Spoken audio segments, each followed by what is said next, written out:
Subscribe to our channel by clicking the subscribe button. Click the bell button and enjoy the latest uploads from our channel. تمام ظاہری اور باطنی اعمال، اقوال اور احوال میں اخلاص اور حسن نیت ضروری ہے۔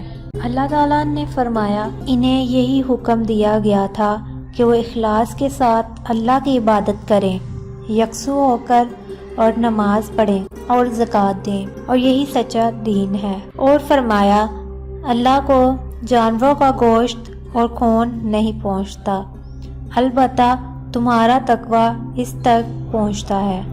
اور فرمایا آپ کہہ دیجئے اگر تم اپنے سینوں میں کوئی بات چھپاؤ یا اسے ظاہر کر دو، اللہ سب کو جانتا ہے۔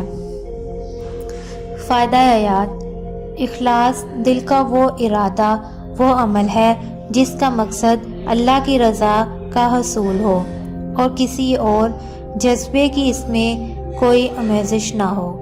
اخلاص ہر عمل کی قبولیت کے لیے شرط ہے، اس کے بغیر کوئی عمل مقبول نہیں، جیسا کہ آگے احادیث میں اس کی وضاحت آ رہی ہے۔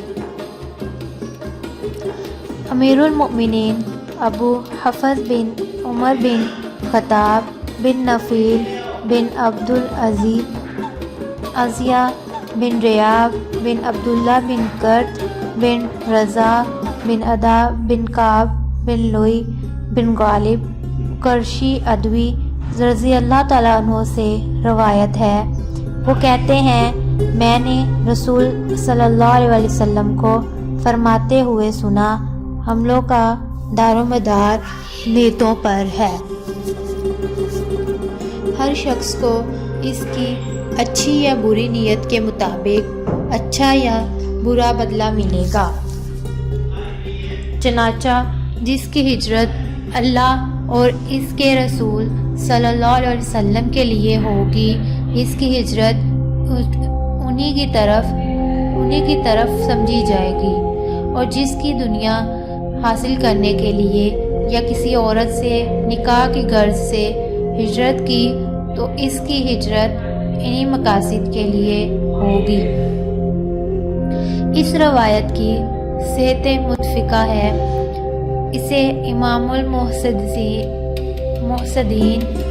ابو عبداللہ بن محمد بن اسماعیل بن ابراہیم بن مغیرہ بن بردزبہ جعفر بخاری اور امام المحسسین ابو الحسین مسلم بن حجاج بن مسلم کشیری نشاپوری نے اپنی ان دو صحیح کتابوں میں روایت کیا ہے، جو حدیث کے مطابق مصنفہ کتابوں میں سب سے زیادہ صحیح ہے۔ قواعد و مسائل: بعض روایات میں اس حدیث کا پس منظر یہ بیان کیا گیا ہے کہ ایک شخص نے قیس نامی عورت کو نکاح کا پیغام بھیجا، اس نے اس وقت تک نکاح کرنے سے انکار کر دیا جب تک وہ ہجرت نہ کرے۔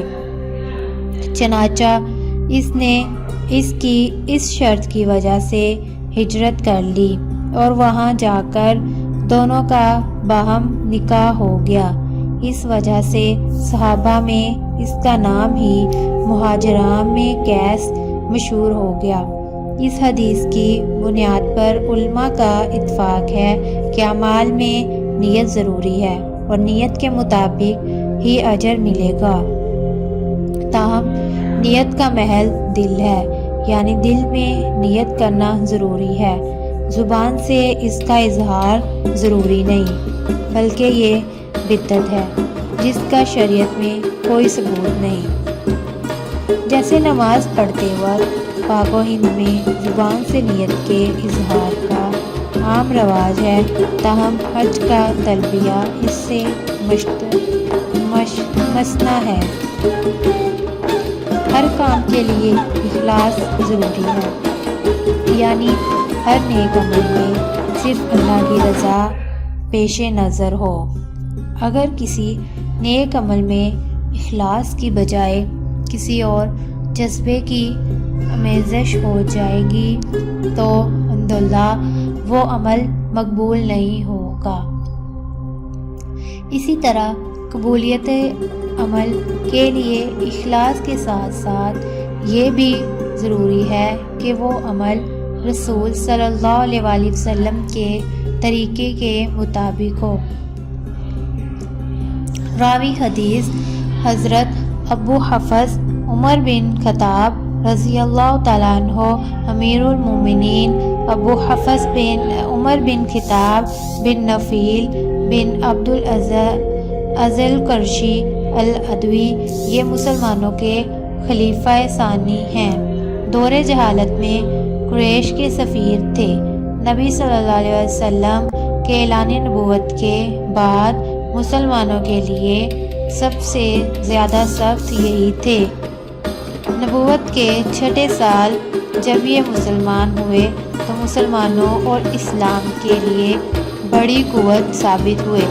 انہوں نے علی الاعلان قریش المشرکین کے سامنے ہجرت کی۔ نبی اکرم صلی اللہ علیہ وسلم کے ساتھ تمام غزوات میں شریک رہے۔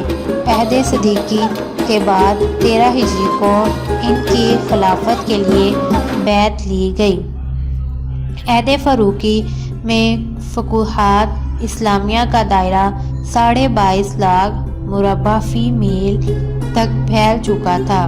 یہ نبی صلی اللہ علیہ وسلم کی دعا کا نتیجہ تھا کہ اللہ تعالیٰ نے عمر فاروق رضی اللہ تعالیٰ عنہ کے ذریعے سے اسلام کو عزت بخشی۔ انہی کے متعلق نبی صلی اللہ علیہ وآلہ وسلم نے فرمایا تھا، اگر میرے بعد کوئی نبی ہوتا تو وہ عمر ہوتا۔ اسلام کا یہ چشم و چراغ نماز فجر پڑھ رہا تھا کہ ابو لولی مجوسی کے قاتلانہ حملے سے یکم محرم 24 ہجری میں جام شہادت نوش کر گیا۔ انا للہ و انا الیہ راجعون۔ Subscribe to our channel by clicking the subscribe button. Click the bell button and enjoy the latest uploads from our channel.